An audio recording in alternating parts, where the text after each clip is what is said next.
Welcome to Talk to Him, a show where we discuss self-help strategies, money, music, fashion, education, love, relationships, and how it all links to financial success. Be sure to hit that like button, and while you're at it, hit that share button as well too. It costs you nothing to just share, right? It's a small act for you, but it means so much to us. I'm your host for this show. My name is James Levesque. Talk to him. Come vibe with me. Come vibe with me. Come vibe with me. Listen, folks, we have a special guest in the studio with us today. He is the founder and CEO of Inspiring Today's Young Adults, right? And underneath that umbrella, he runs a couple of other programs as well, too. One of them being Youth Gang Mentorship Program and Returning Citizens Advocacy. Let's not forget one of the most important ones is Fatherhood Inspiring Today's Fathers. Man, we got my main man, Danny Santana. Danny, thank you so much for pulling up on us, bro. Always a pleasure, man. Always a pleasure, man. It's been a pleasure linking with you ever since we met at that first, that Get Up at Greatest Minds with Chip Greenidge, one of the greatest mentors out there in the city of Boston. I've been very fortunate to have him mentor me also. Absolutely. It's been an inspiring journey. Yeah. Since I got out, I want to say 19 months ago to where we are right now with ITY. We're a grassroots organization. We don't, up to date, we haven't gotten no major funding, no grants, no. All the money that I've gotten from like donations of people, that have seen the work that we do, that have come and have contributed personally out their pockets. Okay. But with the little bit that we've gotten, look at all that we've managed to do. Absolutely. I mean, just look at the event that we just put on this past Tuesday. Oh man, we're gonna get into that. We're gonna get into that. We're gonna get into that. Yo, so it's funny because you mentioned, I remember just meeting you, right? And I remember you spoke with so much passion, right? And I was like, man, who is this guy? I got to get to know this dude, And I came in and I introduced myself, and we've been, kicking it ever since, bro. And what I want to know, bro, is just really like, who is Danny Santana? Like a lot of times, we know the work that you've been doing in the community, but just briefly introduce yourself. Tell us a little bit about your background, bro. Well, I'm born and raised in the city of Boston. I'm 42 years old. I'm a father of 3 girls. Okay. I come from a family of 7. There's 5 boys and 2 girls. I've always had loving parents. I don't come from those parents where, those family where you can say, oh, your family wasn't there. My parents were always there. My choices growing up, I made them. All the hardships I went through because I decided to be hard-headed. I decided to be rebellious at a young age. As an adult, I can understand a lot of the animosity that I held that held no value. I was able to let a lot of stuff go. Without being able to do that, I wasn't able to mature. Now that I was able to mature, I was able to see past, the fog that had me blind. And my dedication in life is to give back to the youth what wasn't given to me. There were so many programs when I was young growing up that you can go to, and get advocacy, get outreach. Where's that in the city of Boston today? That's true. Who's doing outreach advocacy in the city of Boston today? That's true. That's true. And the crazy thing, man, is that the work that you do, bro, it's not like a work that gets, that gets the glory. It don't get none of that, you know what I mean? But I done met a few students that knows you and that knows about your program, and they have nothing but love and respect for you. They be like, yo, I'd be like, yo, my man Danny Santana? He's like, yo, that's my boy, bro. I go to his program, And let me ask you this: what inspired you, to get into that line of work? What was the inspiration behind that? You know, I come from a very dark story, you know. It wasn't even 2 years ago that I was facing 30 to life. Wow. You know, and it's a funny thing because the lawyer that I had on that case that I was facing 30 to life that helped me to beat that now sits as a board member to ITY. Wow. Because he has so much faith in the stuff that I was telling him and the sincerity of who I was when I was telling him, this is not me. I changed my life 8 years ago. And I'm not just saying that I changed my life. I gave effort. I want to say that I've given the city of Boston over 1,800 hours of volunteer service and all the stuff that I do in the city of Boston. Yeah. With the youth, with the returning citizens, with fathers, young and old, with young girls who are being sex trafficked, who need assistance. You know, there's a number of things that ITY does that we don't really publicly speak about or advocate, but we're in the field doing that work. Yeah. You know, and we don't get paid. And I have a staff of 6 full-time volunteers that have been with me for the last 3 years. You know, and we're grassroots. You know, when we're able to get some money, we'll split it up amongst each other if we can. But for the majority, any money or donations or any type of funding that's coming to ITY is going specifically for ITY events. Absolutely. That we've put on. Yeah. That be the Patriots event that we just did, the Red Sox event, the anime event. You know, the calendar for next year looks beautiful because ITY is looking to put on 6 yearly events that we're looking them to be annually. This year was my 2nd annual anime event. Yeah. Tell us a little bit about that, Next man. year is going to be the 3rd. Yo, tell us a little bit about that because the anime scene is major, is super big, right? I know a lot of our young people, they're into the whole anime thing, and you know they don't really get that exposure, you know. Well, let's talk reality here, okay? Anime. Who's the majority of the people that you see going to the anime at the convention that's right dead center in the city of Boston? Mostly Caucasian folks. Mostly Caucasian, mostly Asians. Right? Yeah, that's true. Yeah. Blacks and Latinos are very limited. One, because the pricing of the tickets are kind of steep. Yeah. You know, you're paying for a one-day pass, $75, $90. For a weekend pass, you're paying $125, $175. Okay. Now let's say that you're a mother of 5 and you got kids between the ages of 8 and 16 that want to go to anime. You can't afford to pay almost $1,000 to send all your kids to go to anime. Not at all. So the majority of our kids who don't come from families who are financially well don't get the opportunity to experience what it is to go to an anime convention. That's true. Okay. So what I've been able to do is that I've been able to provide access for underserviced families in the whole city of Boston, no matter what race, access to individuals and families who have never had the opportunity to go to an anime convention, to go to an anime convention free of charge, with their meal provided and gifts for the kids at the end. That's what's up. That's major.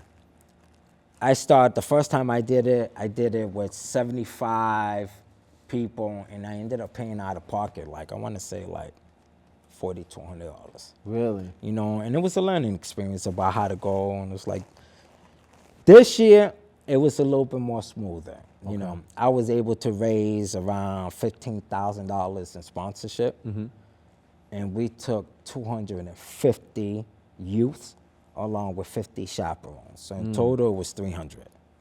Wow. You know, next year I'm looking to bring 500 youths with a total of 100 to 125 chaperones. So let me ask you this, Danny, right?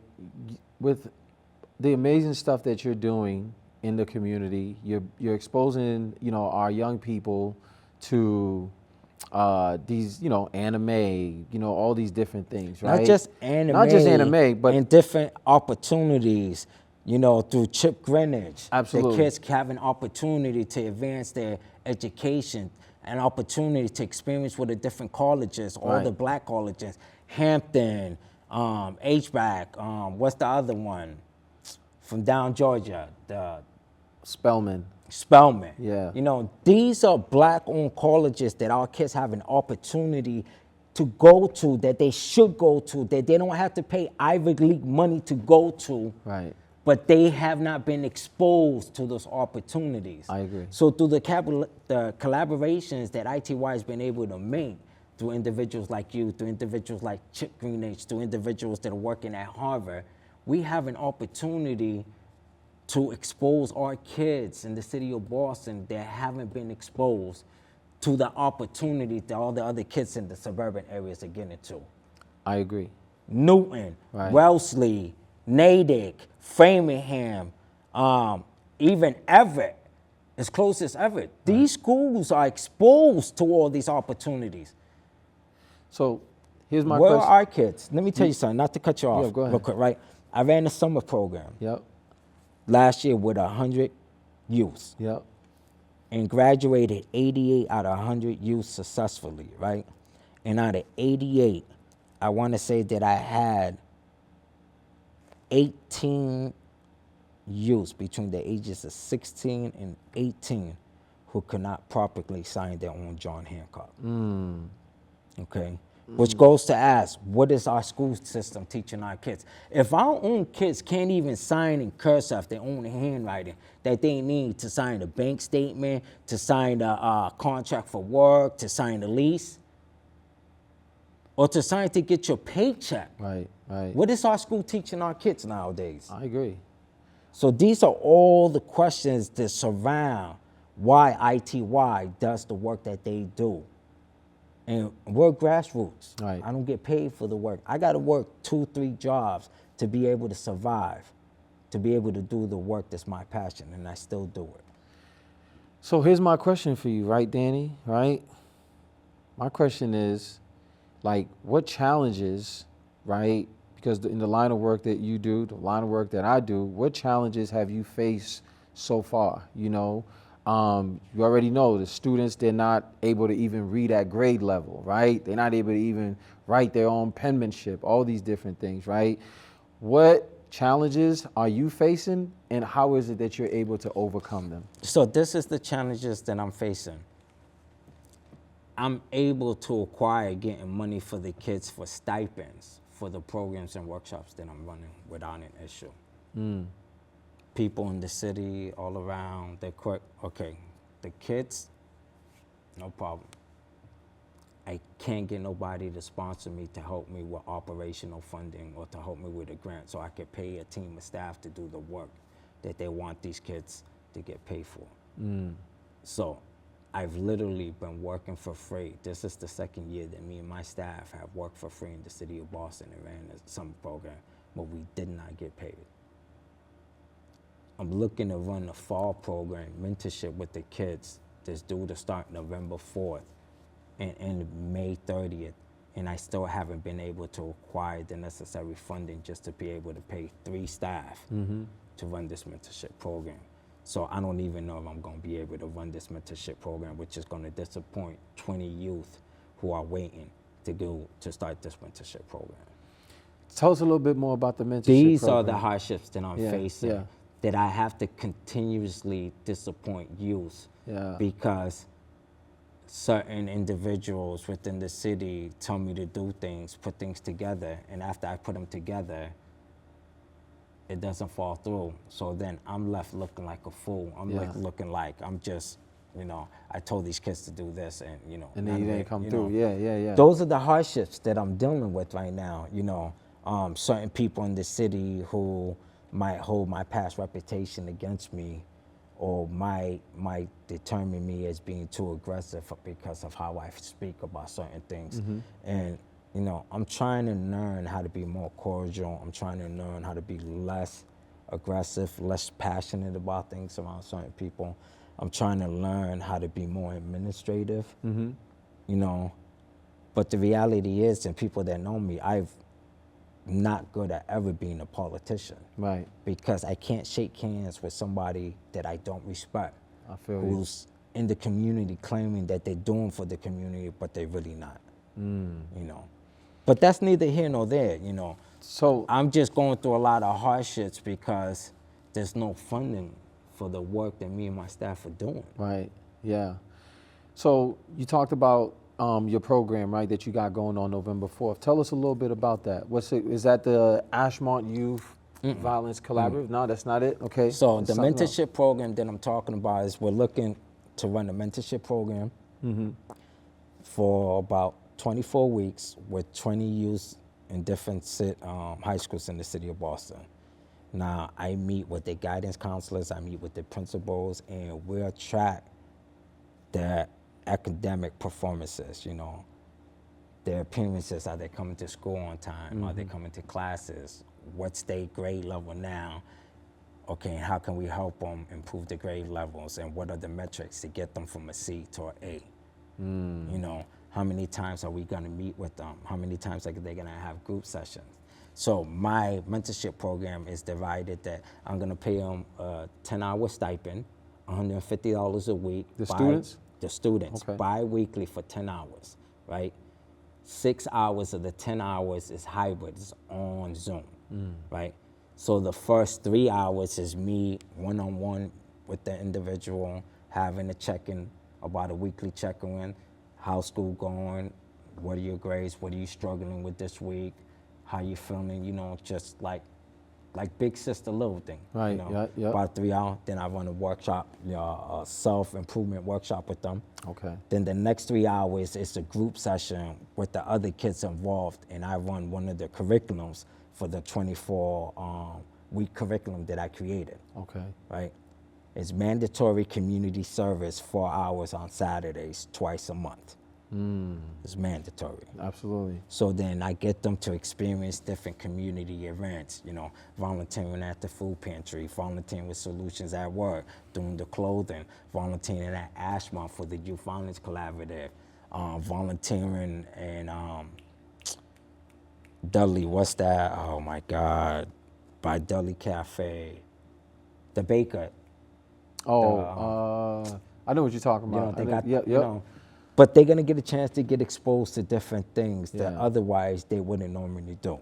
Yeah. You know, and then what that does is that it helps them create a resume for future employment as they transition in from their youth years into adult years into employment.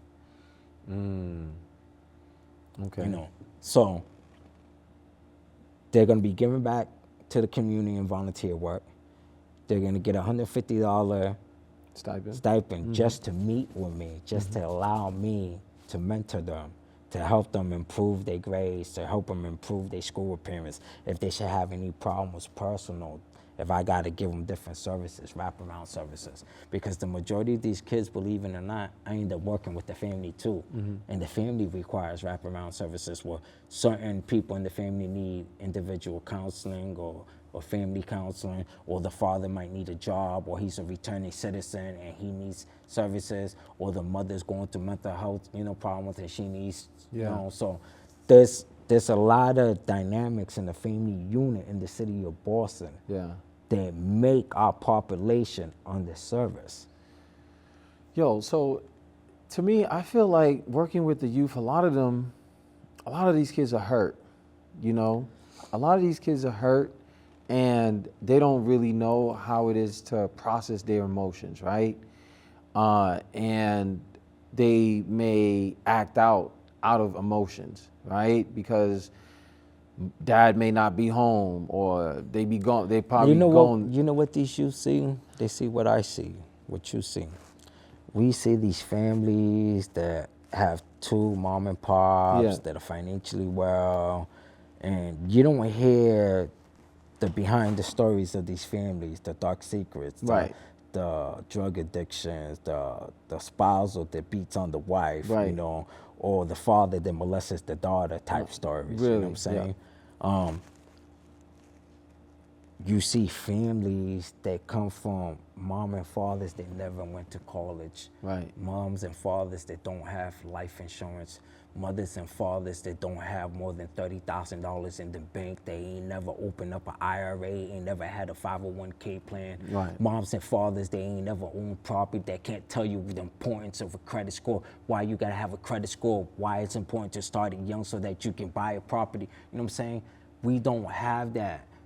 So what do we have? Mom and dad, I love you, but at the same time, I hate you, because why couldn't you give me what that family gave his family? You know what I'm saying? What's so different between us with them? Like, why didn't you have the drive and the ambition, like, you know? And so there's an animosity, an unspoken animosity, hatred between the youth with their family, because broke is contagious. It's a mind state. You know what I'm saying? So the mom and dad's mind state was broke. They pass it on to the kids. Then when the kid realizes, like, hold on, I don't need to be like that, but I need help like that, but you can't help me to get there. So I love you, but at the same time, fuck you too. Right. Yeah. You know what I mean? Excuse my language, but Yeah, you know what I'm absolutely. saying? Like, I love you, but like, why couldn't you help me to get to where I need to get to? Yeah. Why do I got to teach myself? That's what I mean. So that's Go what, ahead. and I'm only talking about, these are the conversations that I just had recently Right. with a couple youth individual. Yeah. They were feeling about, when we was talking about Rich Dad, Poor Dad. So I'm Right. having them read that book, you know, and I'm trying to teach them how to learn to, it's okay to feel a certain way, but don't let that feeling consume you to where your actions are negative because of that feeling. Right. You know. I agree with you 100%. And because a lot of the times these kids are hurt, right? And they need a program like ITY. They need a program like Talk to Them, because I kind of focus on the bread. You know what I mean? My thing is, like, you know, a lot of the times what I learned late, right? I'm trying to teach the youth early, you know, because I saw there was a gap in there as well too. And, you know, I add my own swag towards it, and I know you add your own flavor in what it is that you're doing as well too, right?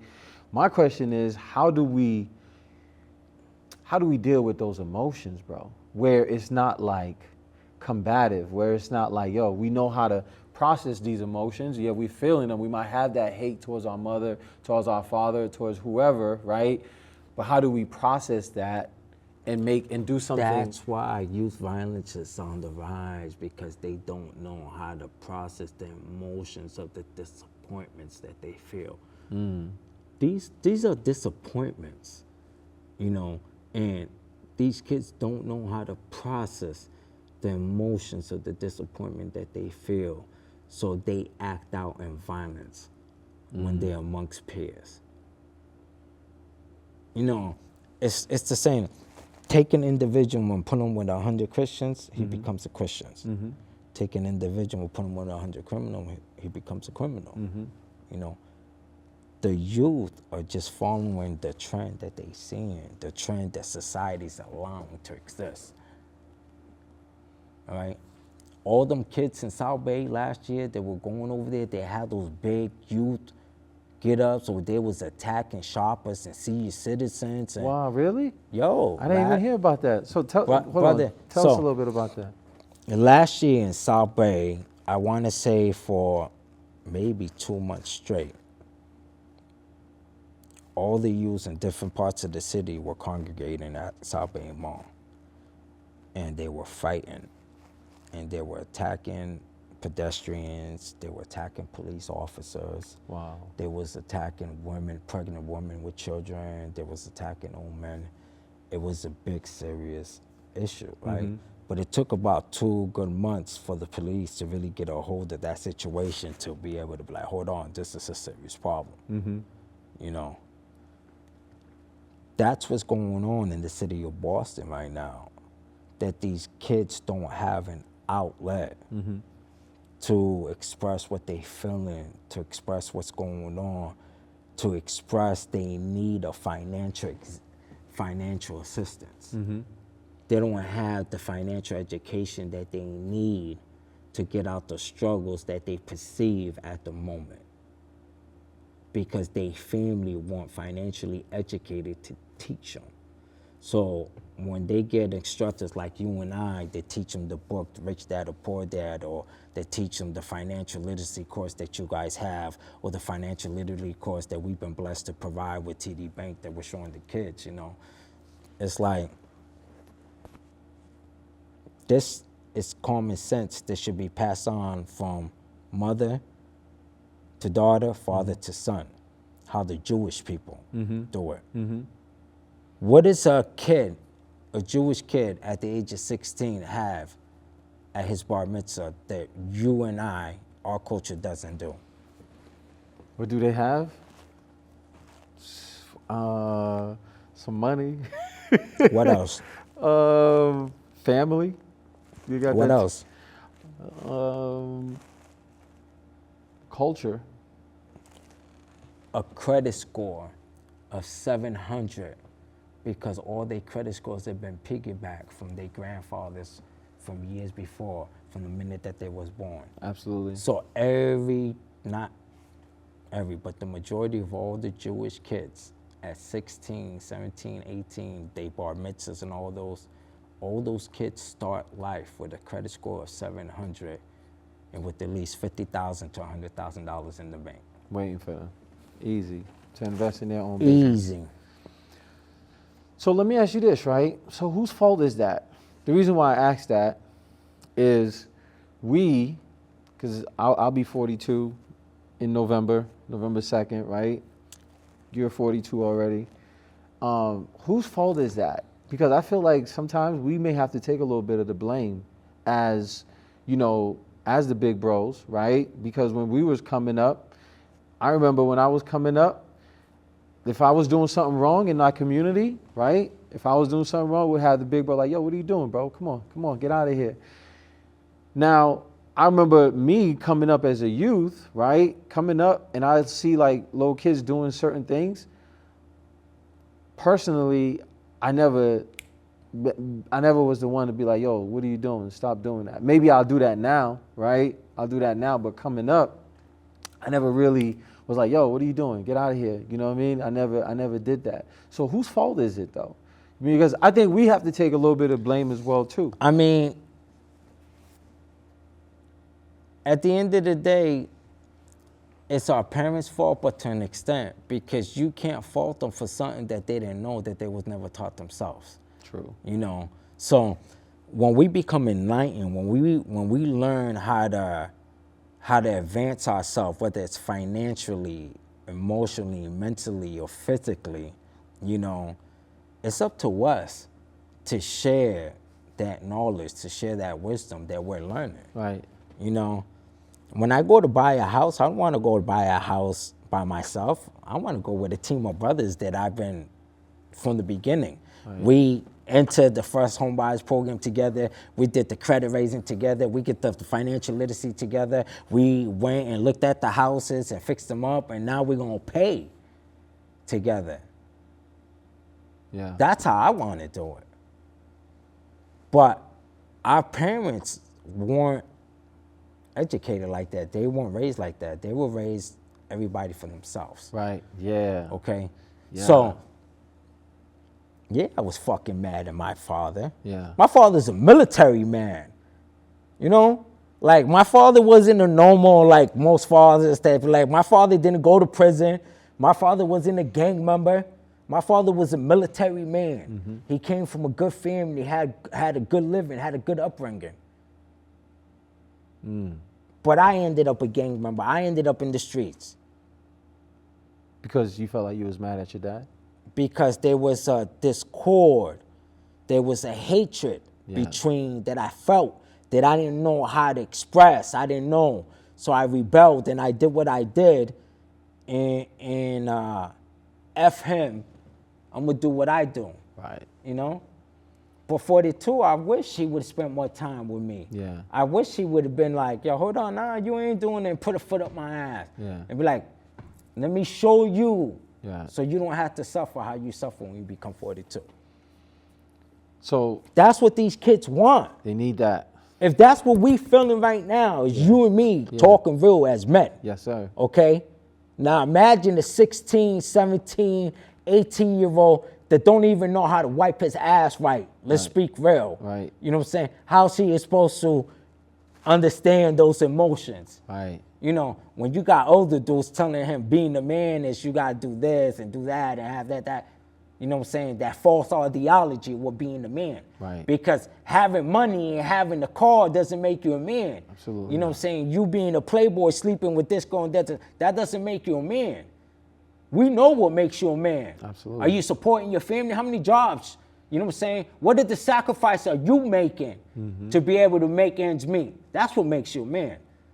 All that glitter, none of that impresses me. I done had it all. Yep. You don't see me walking around with chains and stuff, the most, a watch. Nice watch. That's it.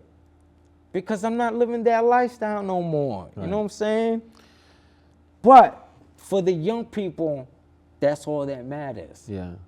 You know, and since that's all that matters, they need a father figure that installs in here mentally your priorities are distorted, my child. Right. Let me help you get your priorities right so that you learn how to make your money work for you and you're not working for your money.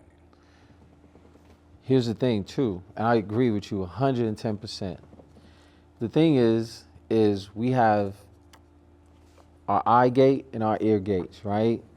Most of the time, these kids is on social media, you know, they watching whichever. Big right? influence. Social media is a big influence Right. to the laziness we're seeing in these kids, the lack of ambition we're seeing in these kids, the lack of faith we're seeing in these kids. Social media has a lot to do with the creation of anti-socialness. Right, right. We have more kids that only associate online, and when it comes to doing things in big group settings, Oh, are they, like yeah, they shy away. They have anxiety. They're like, Yes. oh, I can't. Yeah, It's like it's profound what social media has done to our children. You sit at any given spot in Boston, just sit around and look around at a bus stop, right? There'll be 20 people, everybody's on their phones. everybody. Yeah, Back in the days, people had a conversation. Hi, how are you? How's your day? Oh, I'm grabbing the bus. You know, you try to have a conversation like, do I know you? Why you even Right. talk like? Right. That's how the youth responds nowadays. You try to have a civil conversation with these young kids, and it's like rolling their eyes and popping their like. So, so here's the thing, right? Here's the question that I have, right? And that I'm always thinking is like, how do we make it cool to show respect, to make it, because the reason why I asked that question is because our ear gate and our eye gate, we watching these things on television. We don't really see no real role models like that on TV if you're not an athlete or if you're not a Doing you what know we're what I mean? doing. Exactly. But Doing what we're doing here. my thing is though, right, D? My thing is this, right? You're doing a great job, right? You're doing a phenomenal job, but a young kid is like, he's not really popping like that because he doesn't really have blah, blah, blah, blah, blah. Our thing is like, how do we make it cool, bro?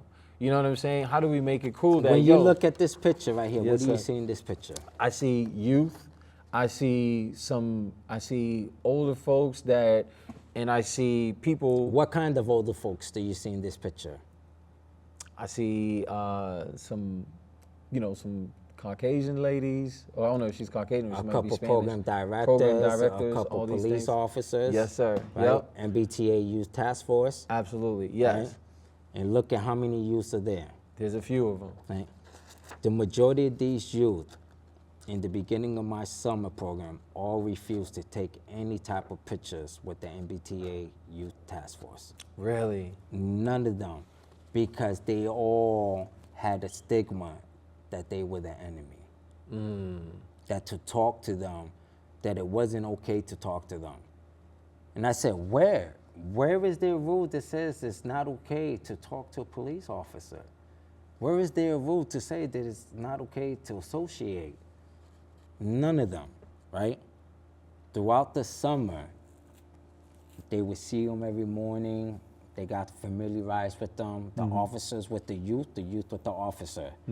They started seeing all the stuff that we was doing in the community cleanup, the community passing out of food, the community clothes drive.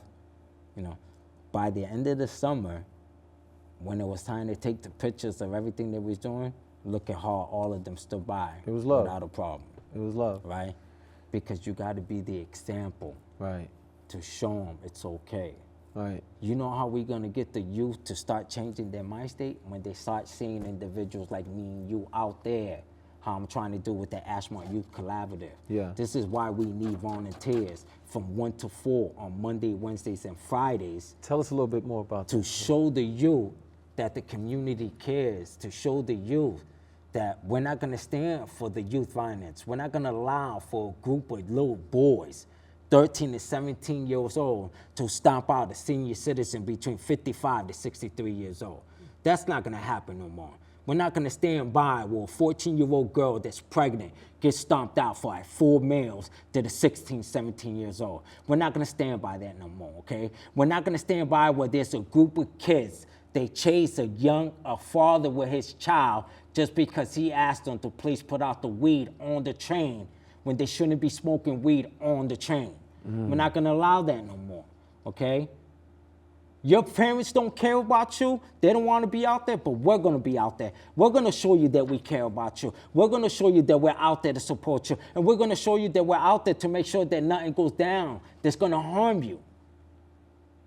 We're not there to arrest you. We're not there to give information to the police. That's not what we're there for. We're there for crowd control. In case a big fight breaks out between 15 to 15, we can help assist to separate it so nobody gets hurt. And talk to the youth and find out what's going on. And youth that need jobs, be able to provide them the jobs. And youth that need mental health services, provide them to mental health services. And youth that are hungry, they got no food in the house, provide them to pantry service. And youth that need clothes for winter coming and backpacks and winter. This is what we out there for. Yes, sir. The community stepping up to show this youth it's okay to ask for help. It's okay to talk to these people. That's why we're doing this. I saw, because we almost have to wrap up real quick, so I saw you doing something with the New England Patriots, right?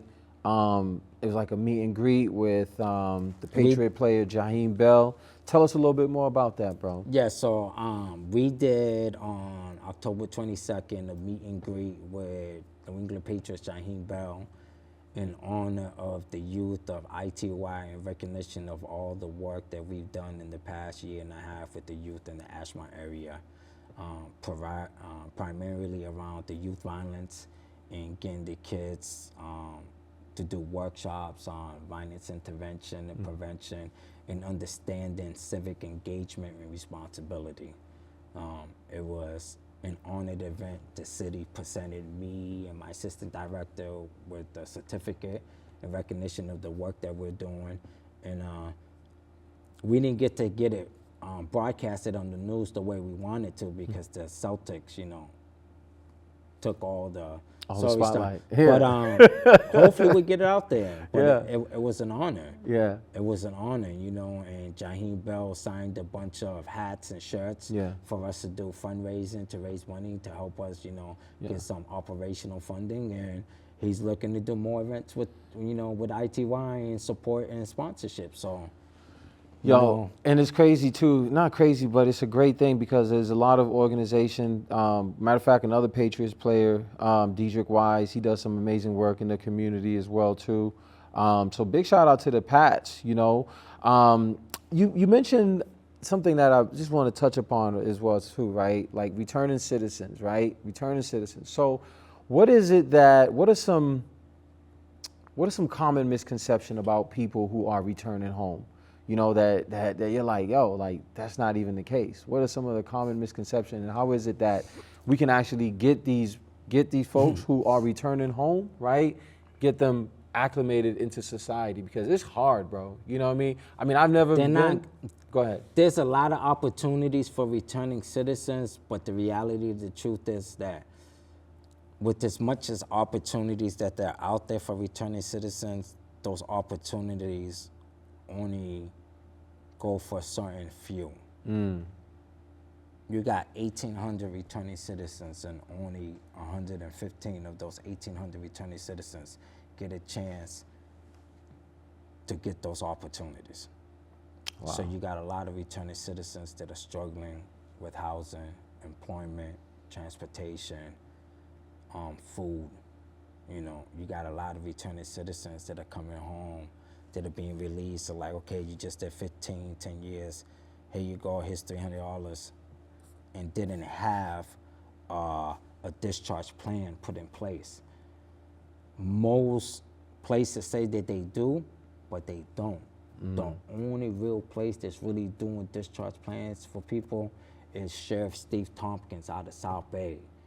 That's doing the 60, the 90, 60, 30-day, you know, pre-discharge. Where are you going? Do you know? Do you need help with that? What are you doing? You know, so big props and kudos to Sheriff Steve Tompkins, you know, for what he's doing in the House of Corrections over there. You know, and for caring, you know, a lot of people are like, oh, F him, you know, like, let me tell you, man, you do not know that individual. Right. If you're gonna sit here and you're gonna talk bad about that individual, I'm gonna tell you, well, the fuck you, because you don't know him. Because I'm gonna tell you something, and he's a straight shooter, you know what I'm saying? And if he didn't give a fuck, he'll tell you, I don't give a fuck. But that dude looked me straight in the eye, and he said, you know what, I believe in you, I believe in what you're doing, and I want to support what you're doing. And you got to do it like this, and you got to do it like that, and I respect that. Yeah. You know. Yeah. But what he's doing right now for us to ensure that we're not coming back to jail right away. Right. Who else is doing that? Nobody. Who else is providing the opportunities that he's providing for individuals in the House of Correction right now? I don't know. Big shout out to him. I'm planning to go. He's got a party coming on Wednesday. Okay. I'm gonna go support him, you know. But yeah, like these collaborations that ITY has made with certain organizations and entities are the most profound, because they're the ones that are hoping to get the work done. Let me ask you this: Are there any community partners that's been really supportive of ITY? And can you? Oh my God. Yes, you know, first and foremost, you know, our first community collaboration, Solutions at Work, Paris Swindle, who's been our grant writer, and he's been supporting me tremendously, you know. Our vice chairman of the board, Rich Solomon, who's also the chairman for Project Right, that sits on board. He supports us tremendously. He's one of my biggest mentors and supporters. You know, Reverend Dr. Dana Gounsel, who's provided us with a location, you know, a headquarters for ITY. That's major. And, you know, that, you know, with his love, you know, and his spiritual guidance, you know, and that brother right there, God knows that I've confided some real dark moments, and when I need help, that's who I go to. You know what I'm saying? So big shout outs to the First Baptist Street Church in Dorchester under Dr. Reverend Dana Gounsel. Ashmont, Main Streets, Al and Crystal, you know, the new partnership that we formed with them has been amazing. And we are so looking forward to the work that we're getting ready to do. And most of all, you know, Javon Tooley, one of my board members and a good friend of mine, that has been ITY since the beginning of the creation. And he's the CEO of Adapt and Evolve, and his belief in us and what he's helped us to create and done with this has been, I couldn't even explain it. Like, that's him, man. He's truly there for ITY. These are the real true supporters of ITY, you know. And, you know, Henry Santana, I got to give a shout out to his office too, because we've done a lot of collaboration lately. You know, thank you for the award that he gave us. Thank you for the recognition that we've been given by the city for the work that we're doing. And, you know, we want to acknowledge Henry Santana and his chief assistant, Wilmer, you know, who's also a phenomenal individual. And, you know, And thank you to these individuals for the things that they've done to us, you know, and our sponsors, you know, they have been wonderful in helping us, you know.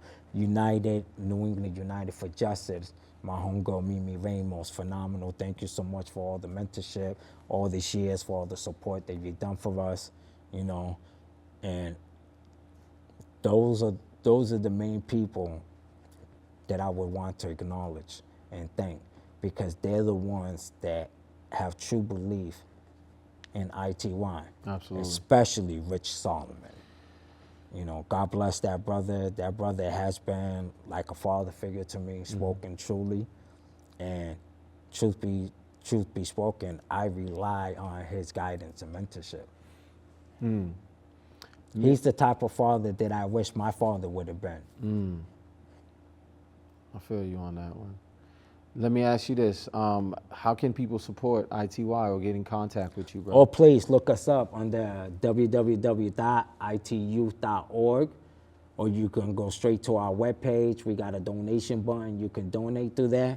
Or if you want to scan this barcode right here, you guys, and put it up on the web afterwards, and you can scan this barcode right here. And if you want to volunteer, you can fill out a volunteer form. If you want to donate, you can donate. If you want to view our webpage, you can view our webpage. And if you want to view our Facebook page, you can also view our Facebook page. Man, yeah, folks, we definitely got to make sure we support that. Danny, thank you so much for pulling up, brother. We got this completed, brother. Yo, folks, this is it. Before we leave, I'm going to leave you with a quote. We cannot solve problems with the kind of thinking we employed when we came up with them. Let's make sure we changing the narrative, changing our mind. It's your main man, Jay. Live, love, light. I'll holla. Danny, thank you, brother, once again. Appreciate you. You already know. Yes, sir.